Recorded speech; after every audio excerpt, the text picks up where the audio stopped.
whole nother level, but still keep it ghetto. Whole nother level, but still keep it ghetto.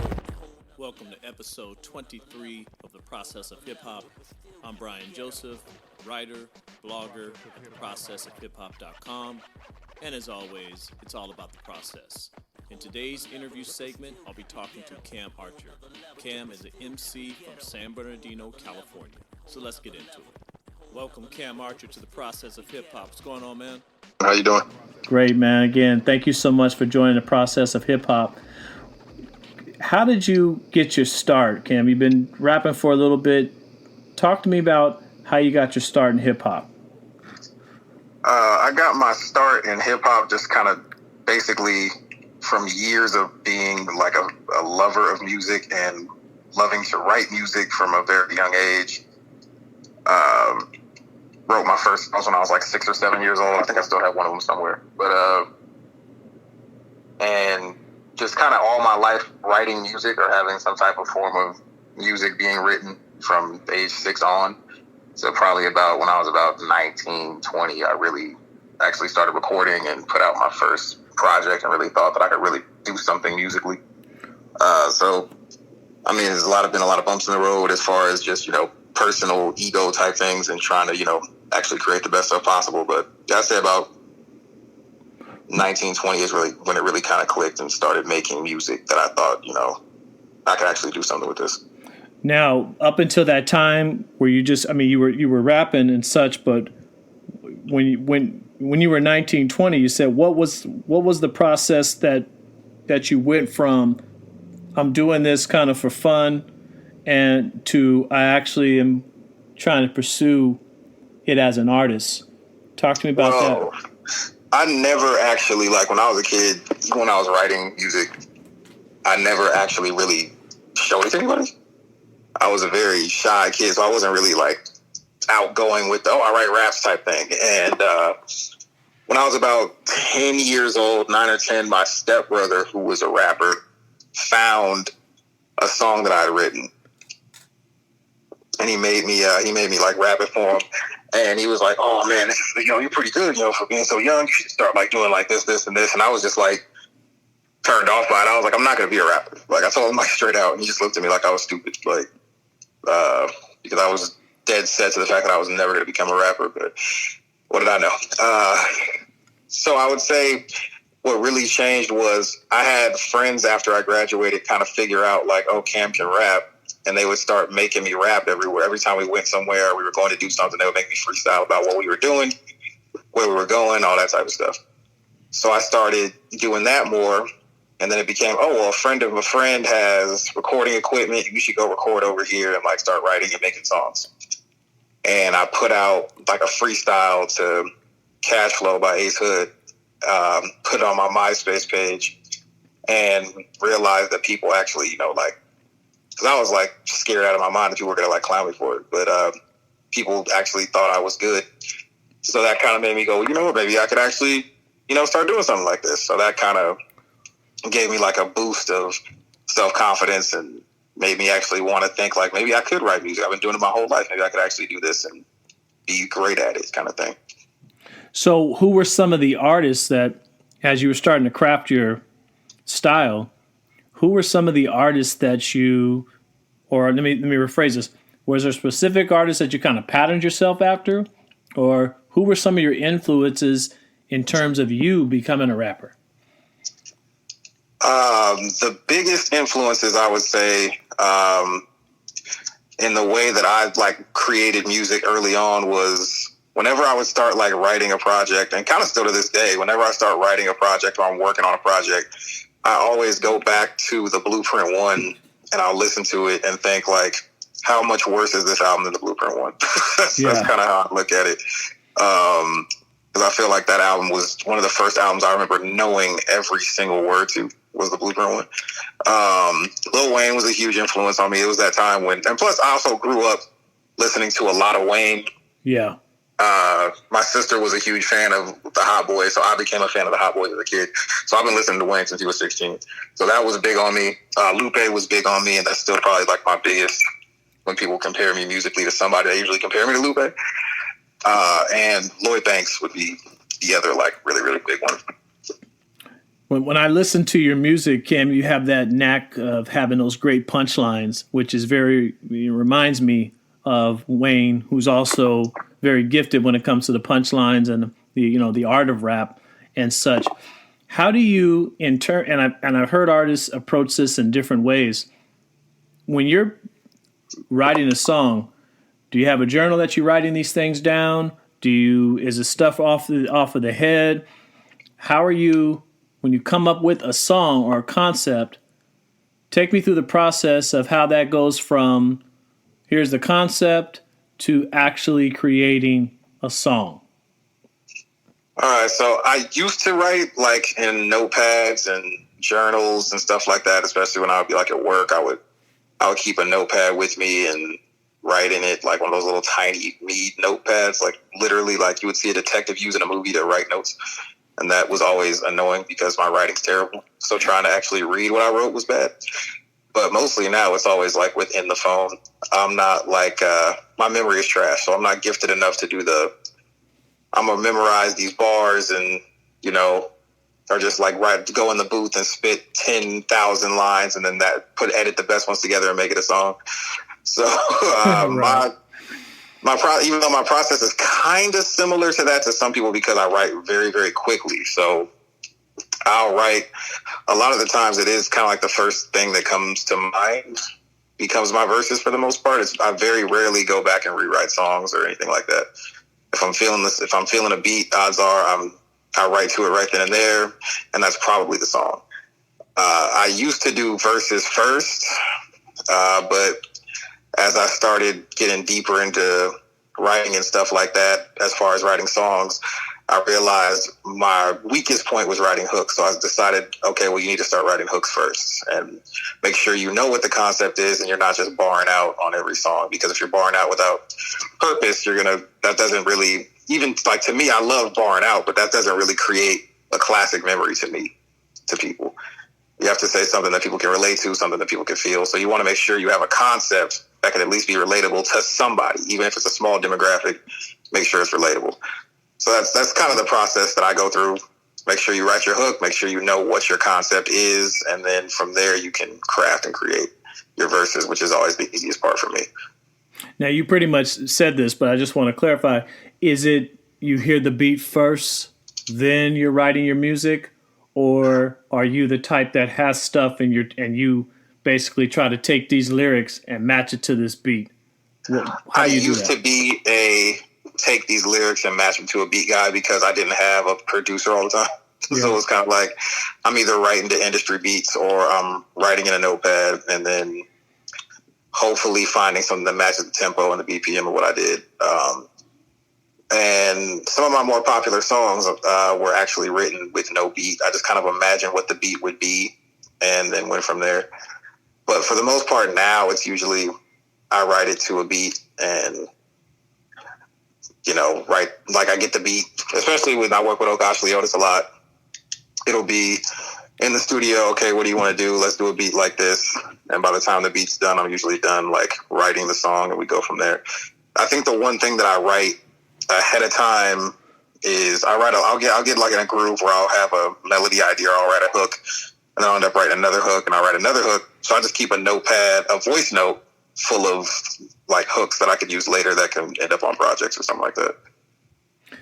How did it change in terms of, I think the work ethic that's involved in becoming an artist is sometimes underestimated or undervalued, that it really you have to be all in when it comes to becoming an artist. It's not something that sometimes you have to do it on the side, but to really become good at anything, you have to be all in on being an artist, being an MC, because it's too difficult to not. In terms of like, how did you address this a little bit, but when you put out the first project to now, how has like your approach to your music changed and matured over time, like from the time you were 19, 20 to the time you are now? Oh man, when I was making my first project, it was a mixtape called The Exception, which is still, that was before I was Cam Archer. That was when I was Catalyst, when I had a super battle rap name and didn't think there was anything wrong with it. I literally went in a dictionary to like look for names with C's and saw what would fit.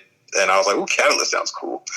But I was working with Dre Shot, who was kind enough to let me, we linked up, we met through mutual friends, and he was a rapper, and he was kind enough to let me start using his studio, and he helped me hone and craft what I was doing. So he let me record my first project there. But a lot of that project was just all about, look, I'm rapping great. I'm a rap great, but I'm going to do it over like very popular instrumentals. And I wasn't really concerned about making great songs per se. To me, it was still like I'm making a mixtape. I'm not trying to make a great album. I'm trying to make a mixtape. Which in some cases in the Inland Empire scene, it helped me. I was able to start doing shows because of that project and things like that. But still, just even like just the professionalism of it, like it was, this was still I'm gonna burn a bunch of CDs on my laptop and, get some Sharpie and paper, get some paper covers, cut them out and put them in these jewel cases. Like it was that time frame. So not a lot of professionalism from that standpoint at all. Even on the project after that, which I kind of was like, oh, this is my album, still had the same problem. It was still like Sharpie and CDs, even though I was trying to on that album I wrote songs. I tried to give it an overall theme, but it still wasn't fully as professional as it should have been as far as the presentation, because as much as I was serious about writing and rapping and writing and rapping, I didn't think about the total package around that. So, and that's obviously you've developed that craft and such now. How did you talked about working with a specific producer? Mm-hmm. What is that the only person you work with, or talk about some of the producers that you've worked with and how you kind of matched your style to what their style was? When I first started, it was because a friend of mine, GQ, was like, oh yeah, I produce, I make beats, and then my boy Sean, he goes by Comic, and he raps, and we make music. They hadn't made anything really yet. Comic had made some remixes, but GQ was really just about to start producing. It was pretty funny, and we had we just had the Fruity Loops demo, so we could never turn off the demo. So we made something. We had to make sure we made it in a timely fashion so we could save it and export it before the demo, because the demo would just delete if you didn't do that. So, so that was like the first infancy of it, me working with GQ pretty much exclusively. His friend Prolific was also making beats at the time, but he was very I just make beats for myself. After a while, he finally let me rap on some of his beats. A buddy of ours, Killa, was a producer. He's done a lot of stuff for more so commercial stuff, like for Disney, stuff like that for businesses. But he also makes hip hop beats. I will work with him a little bit. And then as I got a little bit deeper into the game, I met Villain, who produced for, like Curtis King, Noah James. And he lived down the street from me. So we ended up working on some stuff, and he did a lot of my second project. He did a lot of, and through him, I was able to meet Oh Gosh Leotis, because they're cousins, and that's a freakishly talented family. And I ended up working with him before he was really, really popping out here. So those deals were nice. He got a nice deal on some beats first working with him, but it wasn't until probably that was my third real project in my eyes, quote unquote real, that me and Oh Gosh Leotis linked up, and I was like, I want to do this project mostly with you. And from there, we just every project has gone mostly through him. I met Nabian, another great Inland Empire producer, around that time as well, through my camp that had just got started at the time, Over Everything. They worked with him a lot. They've known each other since high school. And so I started getting more and more work from him. So now those are pretty much my two go-to people, Oh Gosh Leotis and Nabian. Those are kind of the guys I really work with the most. I essentially work with the most. They get about 95% of my production is them. So if I'm ever on anything else, it's probably just a whim or some spur of the moment stuff. Do you, in terms of where do you see, and actually before I ask that, what are you currently, fast forward to 2020, what are you currently working on? Right now, well, the thing was, I've been working, so I'd have to rewind to get to that. So let me rewind a little bit on that.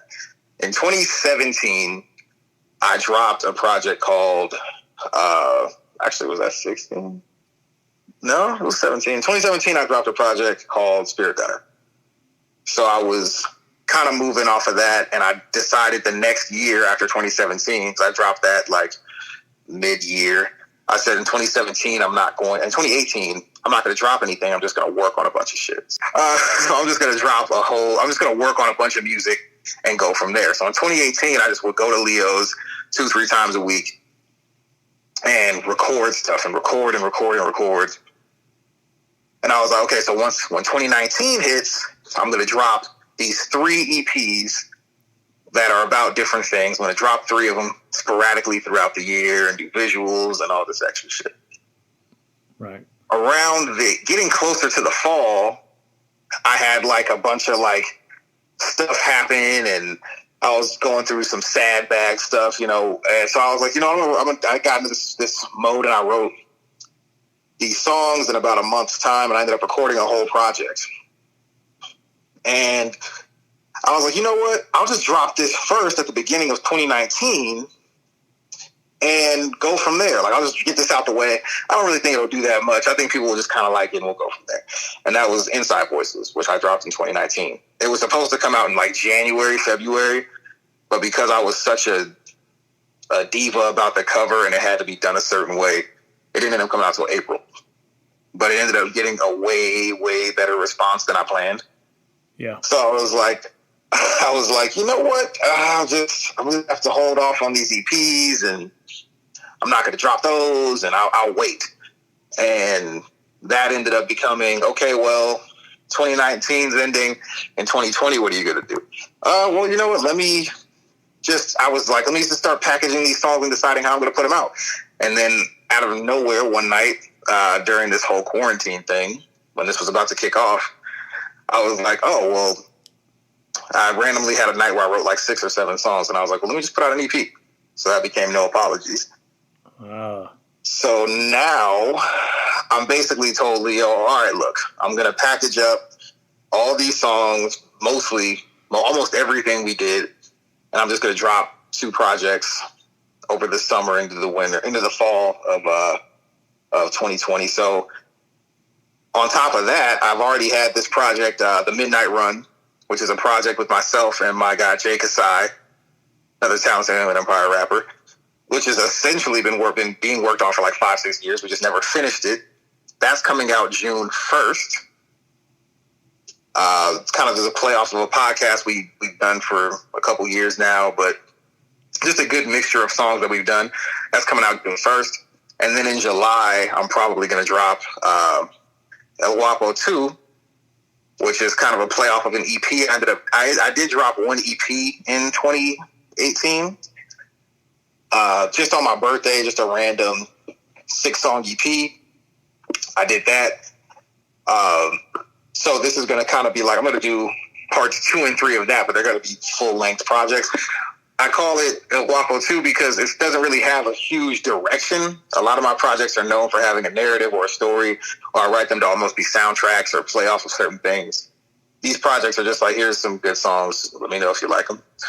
So at this point, I'm attempting not to put too much of a theme behind them, but I'm probably going to fail, and there's going to be a theme behind them. So not much I can do about that. My mind is that's just kind of how my mind works with these things. So yeah, that's where we're at right now. Midnight Run dropping on June 1st. That's about 10 songs. And then in July, El Guapo 2 is coming out. But that's the plan so far. Just putting out a lot of music that should have already been out. So, and you're lucky to kind of have that catalog of things that you've already done or have already kind of had the thought process about. Where do you see yourself 1 to 3 years from now? Or where would you like to see yourself? 1 to 3 years from now, I would definitely like to see myself creating full-time as my occupation, whether that is writing for others, which I've kind of started to do, whether that's doing voiceover work, which I've started to do, whether it's, some type of multimedia, whether it's talking I love talking about sports, which kind of comes out of my music. I love talking about pop culture and entertainment, which to me, doing those things as an artist, they just don't mix. So I'd have to be making a decision at that point. But I would love to just be artistry is my 9 to 5. That's all I'm doing. Yes. That is the ultimate goal within the next year. 3 years from now, just living off touring. That is the ultimate right there. So right. I will build my at least 1,000 fans that I need to sustain myself financially, and I will be able to tour and do everything I need to do independently as an artist without having to try to sign a major deal, because I understand where my lane is and the way I create things and what I do and what sounds best for me. So that would require me to really get that deep, hardcore J. Cole-esque fan base, that early Lupe fan base, you think he's dope, but do you know he's this dope? That fan base. That's the kind of fan base I need to build up and really just continue to hold my craft and keep making. As long as I'm having fun, that's all that really matters to me. Because if I'm not enjoying it anymore, then there's no point in doing it. So what's the best way for people? Again, I know you're on IG, man, but what's the best place or best way for people to stay in contact with what you're doing and upcoming projects and future direction for you? I have a website that I'm terrible at updating, but I do have a website. CamArcherMusic.com. I have Instagram is probably the most fluid with my music. So at Cam Archer, CAMARCHER. I have a Twitter, which is also Cam Archer. Spotify, Apple Music, Tidal, Deezer. I don't know, whatever people use. I'm probably on it in one way or another. So there are numerous ways to check me out. But I'll just say, if you want to stay the closest to what I'm doing, Instagram is probably the best bet at this point. Well, Cam Archer, man, thank you so much for joining the Process of Hip Hop. You're a talented brother. Best of luck to you and all your future endeavors. Thank you for having me, man. Hope you've enjoyed this episode of The Process of Hip Hop. Join us next week for our next episode. The Process of Hip Hop is produced and edited by me, Brian Joseph. Executive produced by Dale Harewood. Music by DJ Big Mike of Real Side Records at realsiderecords.com.